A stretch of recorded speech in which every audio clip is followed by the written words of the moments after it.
Coming up on tonight's County Line, find out what new renovations will be coming to New Wilmington Burroughs Park.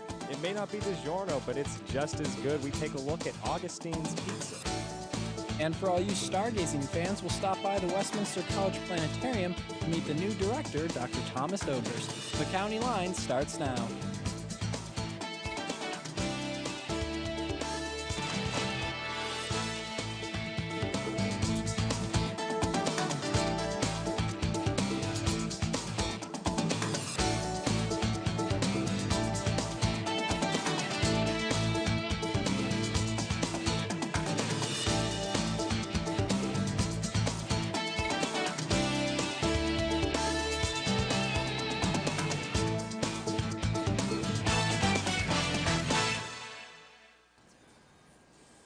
Good evening and welcome to the County Line. I'm Scott Lawrence. And I'm Tiffany Burson.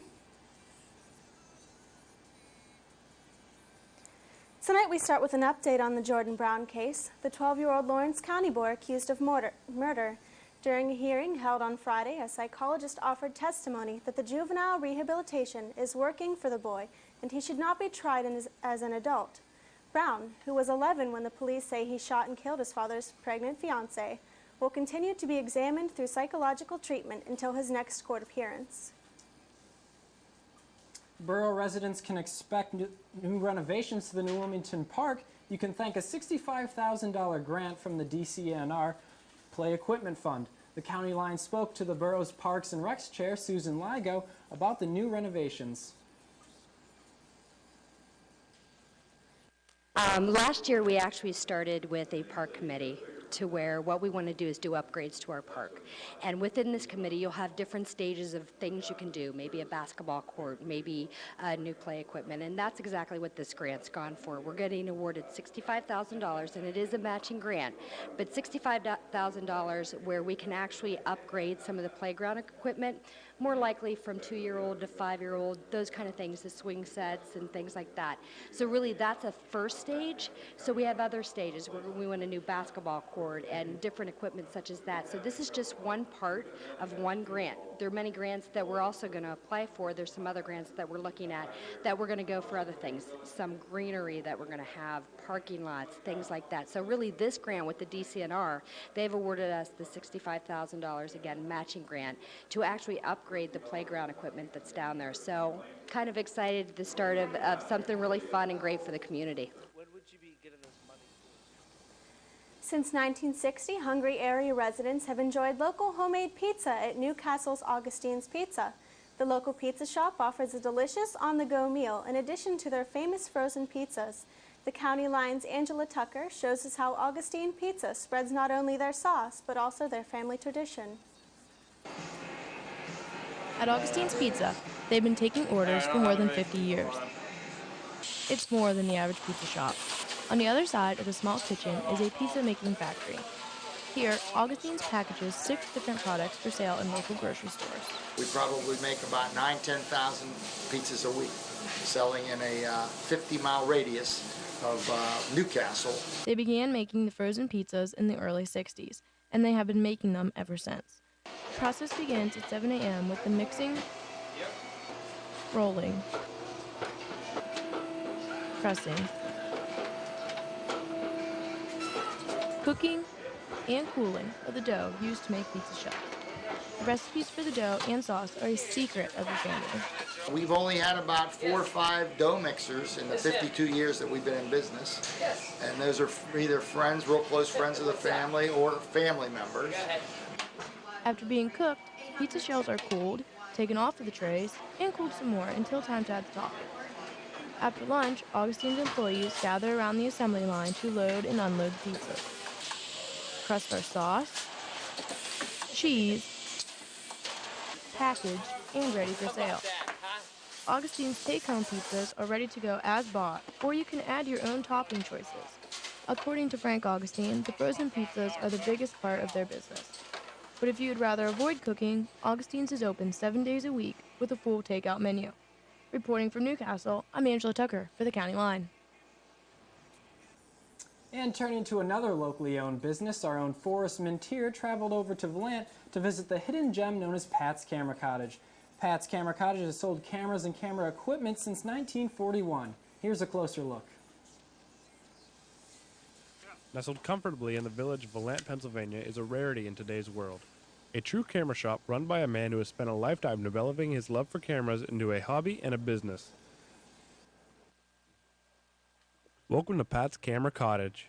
Pat started in his late teens, selling cameras in a local jewelry store in Newcastle. I started to work for Jack Gerson. See the clock? Yep. He was a jeweler in Newcastle when I was 18 years old, and that was 65 years ago. But in those days, if you wanted to buy a camera, you primarily went to a jewelry store. And the jewelry stores had camera departments, and that's where I started, was there. Pat gets business from around the country, often receiving calls from New York City. Pat's Cameras. Hi, Pat. This is Ray from Gamla. Yeah. Sent you today by UPS an envelope with pictures, okay? Yeah. Priceless and stuff that's been moving very well in cameras and everything else. So when you get it on Monday, please look through it. Okay. Then if you like, you can call me or fax me an order. All right, fine. Okay? Thank you. Yeah, it's hard to work from the numbers because Right. you don't know what you got. Right. So I'll That's send you some pictures, okay? okay. Thank you, Ray. Thank you very much. Bye. And this is because Pat has an extensive knowledge of photography equipment, both old and new. Here's the most valuable used camera in the place. This is a Nikon. This camera, just the way it is, probably is worth $1,100 to $1,200. Wow. This is one of the very early 35 millimeters that Nikon made, and this is in pretty nice shape. So, as I say, I'm sure in the books, well, you'll find that's worth a little over $1,000. But Pat will tell you that his favorite camera is the one that has sold the most during the holiday season. This camera is the best-selling camera I've had this Christmas season. But what this camera has that nobody else has is if you set this into what they call the pro-low light mode, which you do with this dial back here, this camera will take 4 pictures, ba-doom, ba-doom, ba-doom, ba-doom, 4 pictures at a time, analyze the pictures in the camera, and combine them to make your best picture. That's cool. Wow. You know. That is pretty cool. So if you are thinking of giving photography a try, or are already an avid collector of cameras, keep Pat's Camera Cottage in mind. I'm Forrest Montier for the County Line. Stay tuned for more County Line and see how one individual is helping out those in needs in Jamaica. Texting is becoming a problem with driving, but it's also becoming a problem in the classroom. Find out how students are dealing with it at Westminster College. More County Line is on the way.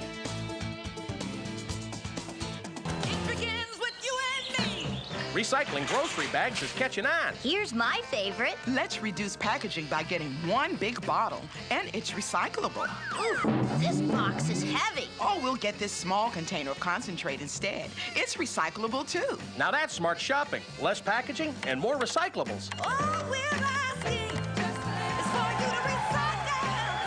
Hey, baby, reduce and reuse. Westminster College is great for working around my schedule. I'm April Stewart. I'm an empty nester. I work full-time and I also work part-time. Westminster College has a flexible schedule that allows me to choose. Going to college is not something that I always thought I would be able to do. The flexible schedule at Westminster College has really enabled me to pursue something that I thought would never be able to come true. And so this has been a lifelong dream of mine. If you've ever looked towards the night sky and wondered where Orion's Belt is or the Big Dipper, you may want to stop by Westminster's own college stargazing facility, the College Planetarium. The planetarium frequently hosts programs open to the public, showcasing the beauty of the night sky. County Line reporter Bradford Eric has more. Here on campus and in the surrounding community, people know Old Main, the campus center, and the dormitory buildings. But another structure many may not be aware of is the planetarium. With a 13-foot-high dome and a large seating capacity, the planetarium is capable of entertaining and educating a large crowd. Planetarium director Dr. Thomas Oberst explains what the planetarium offers to the public. The planetarium here is our main outreach facility. So the main thing we offer are planetarium shows, which are free, and will get better come this spring when we have the new digital shows. If the weather's clear, after shows, we go to the Hoyt rooftop and we do some actual stargazing, which is always a big hit. That's always the audience's favorite part, if we get to do that. The show consists of 2 parts, starting with a live stand-up. We use a central projector, which is behind the camera there, and we project the star field as you would see it in the night sky over New Wilmington. And we always set it to the same day of the planetarium, so they would see what they would see if they went outside and it was clear. And we use a laser pointer, and I point out stars and constellations for about 10 to 15 minutes and talk a little bit about maybe the mythology behind the constellations, things of that nature. And then the second part of the show has traditionally been, and this is true of all planetariums, an analog slideshow. And what I mean by analog slides is the old slide projectors with the cartridges on top, or the whatever you call them, where you put the little slides in around in the circle, and you have to make sure they're turned the right way, not upside down. The shows bring in all age groups, but the planetarium offers shows for school-age children as well. We have about 1,000 visitors a year, and about half of them are K through 12 students from local schools. We typically offer private daytime shows. All the teacher has to do is contact us or the secretary in the physics department here. Whether you're a Star Wars fan or you just like gazing up at the stars every now and then, the planetarium here at Westminster College offers many unique experiences. Here on the Westminster campus, I'm Bradford Eric for the County Line.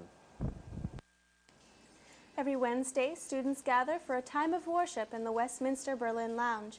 The County Line's Kayla Zoller has the story. Seekers is a student-led fellowship group at Westminster College. The group meets Wednesday evenings for a time of worship. Josh Becker gives us an idea of how a night at Seekers would go.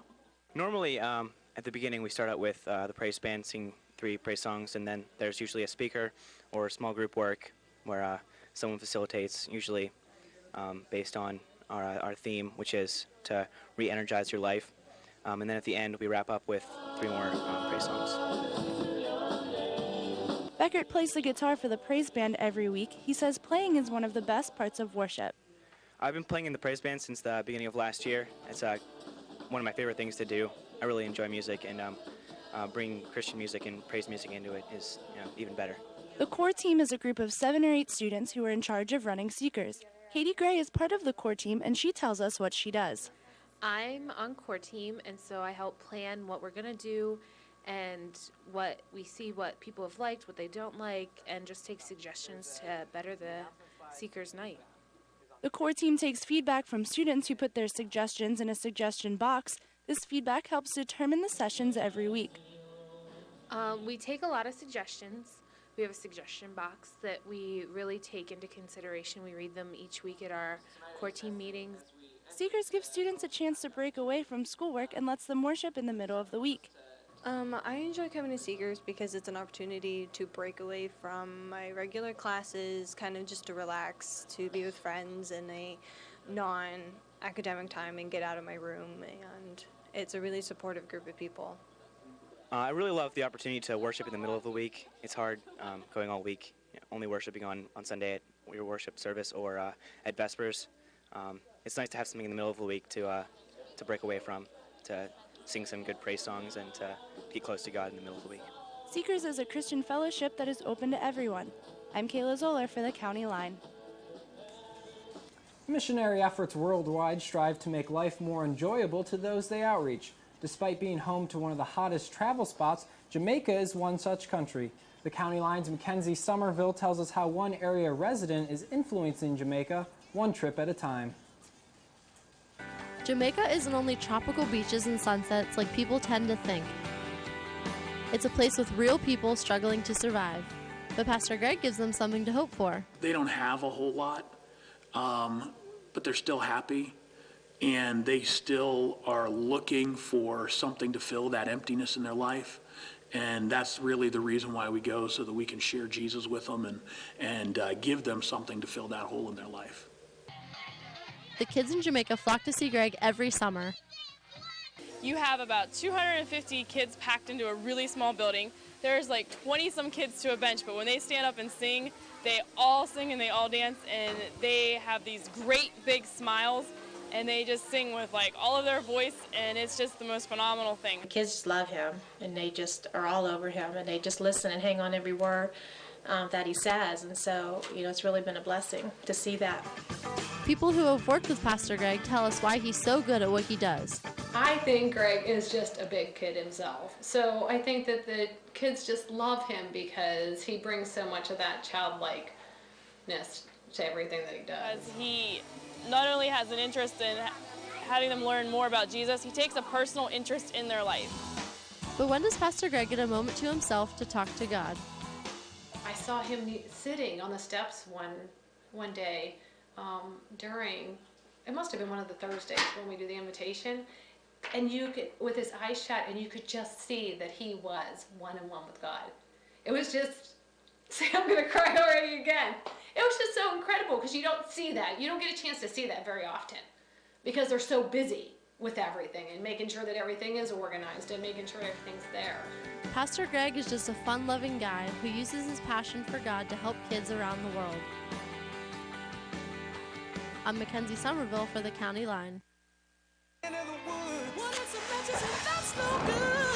Listen to smoke before you give it a try. Only you. Don't play with matches. Don't play with fire. Cause there's nothing very funny about free company. Nothing very nice on a homeless mind. So if a gorgeous force is what you desire, don't play with matches. Don't play with fire. Only you can prevent forest fires. Fire.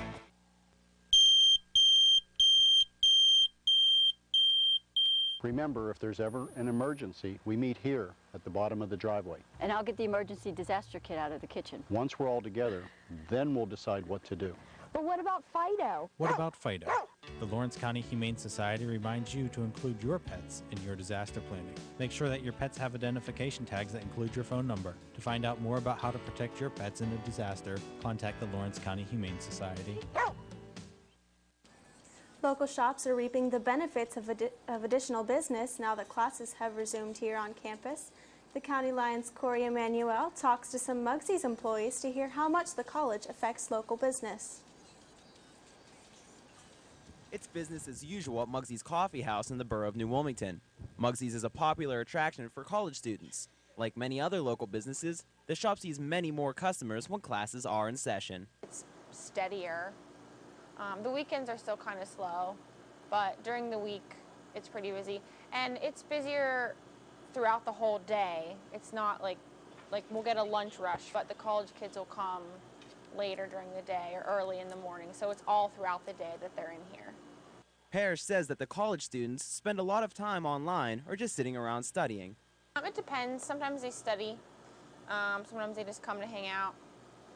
They use the internet a lot. Westminster student Suzanne Palumbo says she always feels welcome in the coffee house. I think it's nice. I get my iced mocha here, and she remembers that it's my drink, and it's nice to feel like you're accepted in a community when you come from. Because I come from far away. Like, I don't live around here, and so it's nice to feel like I'm actually a part of something that's not just 20-year-olds. I'm Corey Emanuel for the County Line. Text messaging and smartphones make it easy to text anywhere to anyone, but some students seem to take it too far. Public schools have policies that state cell phones are not allowed in public class. But what is the policy when it comes to the college? County Line reporter Lee Biermeyer has the answers. Messaging and cell phone use may act as a quick means of communication, but for some teachers it means distractions and unattentiveness. I decided to ask a few students if they text while in class. I do not text in class. I believe it's inappropriate. You text in class? No, I do not text in class. No, I don't. Ever. Not that often. Why? You check the weather in class. That's not texting. Yes. frequently. No. I'm scared. I'm too scared. No, I really don't. I'm too scared to text in class. Dean of Student Affairs Neil Edmond informed me although there is no college-wide policy on classroom cell phone use, teachers are free and encouraged to make their own policy. The college doesn't have a formal policy. It's really up to the individual faculty members to decide what they want to do in their classroom. We do ask faculty members to put something in writing, if they can, in their syllabus, just to alert the students in advance. And while some teachers may be lenient on cell phone policies, others take a firm stand against it, like Dr. Pristine.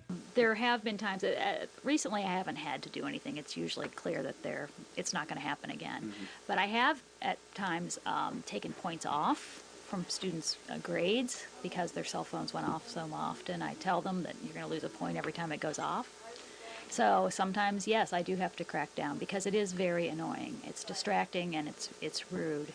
And it's a waste of time because then I have to go back and start over again with the lecture. Cell phones serve a good purpose, but do so better outside of the classroom. I'm Lee Biermeyer for the County Line. Coming up on the County Line, check out the latest high school and college sports results in this week's Titantown Sports. More County Line is on the way. My name is Rick Dorman, and I work in higher education. Parents ask me which colleges they should consider for their children. I know they're looking for an advantage. Like merit scholarships, which could total $80,000, opportunity for student involvement, or even dedicated personal faculty. And as president of Westminster College, I can assure them that their child will gain that here. So if you want an advantage, consider Westminster. Everyone should have a plan for what to do if disaster strikes. And if you have pets, you should have one for them too. Always have up-to-date identification on your dog or cat. Keep current color photos of your pets with the rest of your emergency supplies. If you know danger is coming, get your dogs on a leash and your cats in a carrier as soon as possible. Remember, your pet is safest when it's with you. This message brought to you on behalf of the Lawrence County Humane Society. Good evening, sports fans, and welcome to this decade's inaugural Titantown Sports. I'm Matt Ogden. Local high school men's basketball teams' regular seasons are beginning to wean down as they begin to prepare for playoff action. The New Wilmington Greyhounds snuck out of their battle against Sharpsville as a 2-point victor, 56-54. Elwood City handled Beaver in their matchup, 51-44. The Scotties Union dropped a tough 5-point loss to Lincoln Park by a count of 56-51, and Blackhawk outscored the Newcastle Red Hurricanes by 10, final score 65-55. Yesterday was the first day that high school football stars were allowed to officially decide on their collegiate futures by signing letters of intent with universities. New Wilmington's running back / defensive back Derek Burns, ranked 22nd in the state, will be following in his big brother's footsteps as he officially signed a commitment with the University of Pittsburgh, following up on his verbal commitment to Pitt in February. Burns rushed for 1,092 yards on 120 carries this past season and scored 19 touchdowns, helping the Hounds capture their 4th straight district title. Moving on to college sports, the Westminster women's basketball team dropped their 3rd straight conference loss last night as they fell to the Waynesburg Yellow Jackets after a last-second three-pointer rimmed out as the buzzer sounded. Final score is 58-55, Yellow Jackets. The ladies are in action again on Saturday as they travel to Chatham College. Tip-off is set for 2 p.m. The men's basketball team seems to be catching some steam as they dominated the Waynesburg Yellow Jackets last night by a count of 87-70. The men aren't in action again until next week whenever they host Washington Jefferson College at 8 p.m. The men and women's track and field teams kick off their season on Saturday as they travel to the Mount Union Invitational. And Westminster College's swimming and diving team beat the St. Vincent Bearcats last Saturday as the men took the victory 140-101 and the women squeaked by 128-113. Both the men and the women began a meet earlier tonight as they were hosting the Grove City Wolverines. After a 16-year hiatus, Westminster College's swim team has regained their other half. The diving team has returned to the Westminster this season. Although the team is young, Titantown sports reporter Mike Hazlett shows us what a unique yet talented group makes up the rejoined edition of the Westminster swim team. There's an old familiar splash sound coming from the Planetarium wing of Memorial Fieldhouse.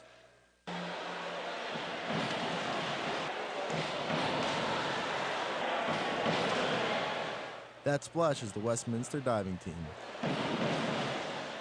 There's been a long history of swimming and diving at Westminster, and Titan athletes from both ends of the pool are glad the bond has been renewed. While some may see it as a disadvantage having a young new program, senior swimmer Eric Chesney is excited just to have a diving team. It's great to have them back. I mean, I can remember last year I swam my sophomore year. We lost to Grove City, our pack rivals, because they had diving and we didn't. So. And as freshman Dan Gals reminds us, the program has potential for anyone interested in diving.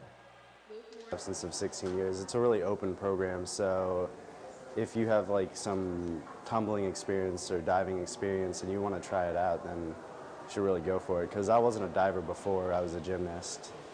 With PAX just around the corner, no one can deny the unity that takes place when these two entities are united. It's good, you know, being the first ones back diving for Westminster, it's good. For Titan Town Sports, I'm Mike Casey. This week's SAC Athlete of the Week is Courtney Hurt. Courtney is a junior swimmer from Beaver Falls High School. Courtney set 2 St. Vincent pool records on Saturday in both the 100 and 200-yard breaststrokes, helping to propel the women's swimming and diving team to their 128-113 victory. Congratulations, Courtney. Moving over to the ice, after taking down the Buffalo Sabres this past Monday by a count of 5-4, the Pittsburgh Penguins look to stay undefeated in February when they travel across the national border to Canada on Saturday to take on the Montreal Canadiens. Puck drops at 2 p.m. Well, while you're watching Sunday's big game, here's a fun fact that not too many people know about. In every Super Bowl ever played, there has been a player who participated in the Ohio-Pennsylvania Big 33 All-Star Game. Super Bowl 44 boasts a total of 6 players between the two teams that played in the Big 33, and is headlined by Colts Pro Bowl strong safety Bob Sanders. And on that note, this will do it for this week's edition of Titan Town Sports, but don't touch that dial. There's more County Line ahead right here on WCN. So nice out here? Yeah. I used to come out here when I was a kid. Nothing. No, I definitely heard something. Look! Who's that? Let's get out of here! What are you doing? Shut the door! Okay. He does? I'm sorry! Come on, baby!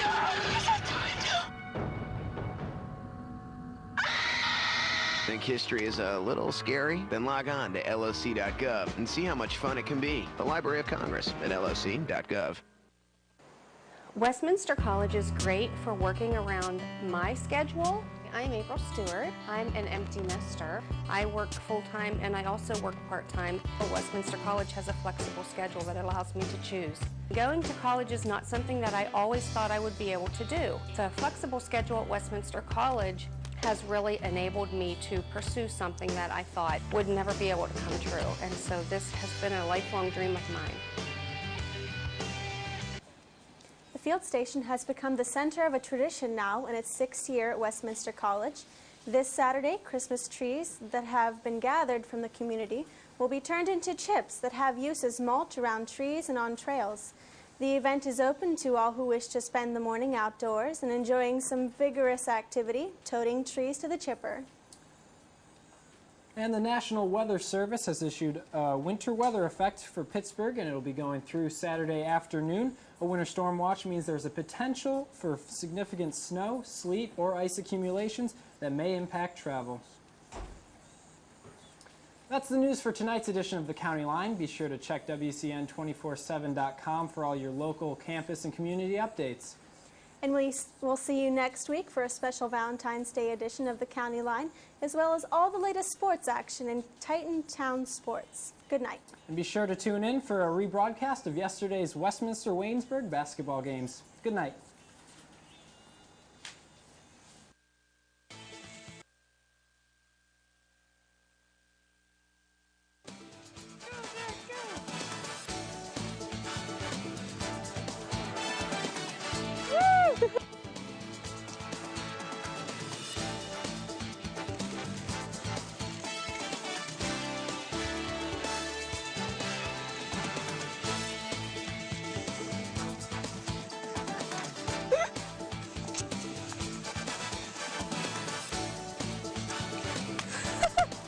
Jake, what's your favorite part of today?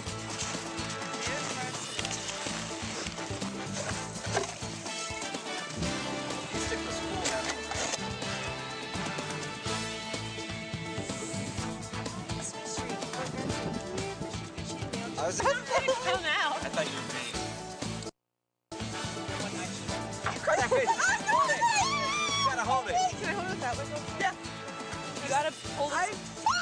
I've never held a fish. Hold the scale. This goes down and squeeze the scale. He's gonna flop a little bit. You can hold the scale too, so that's a better one. We didn't Okay. it's a bass. I want you to take it away now. No, hold it. I don't want it anymore.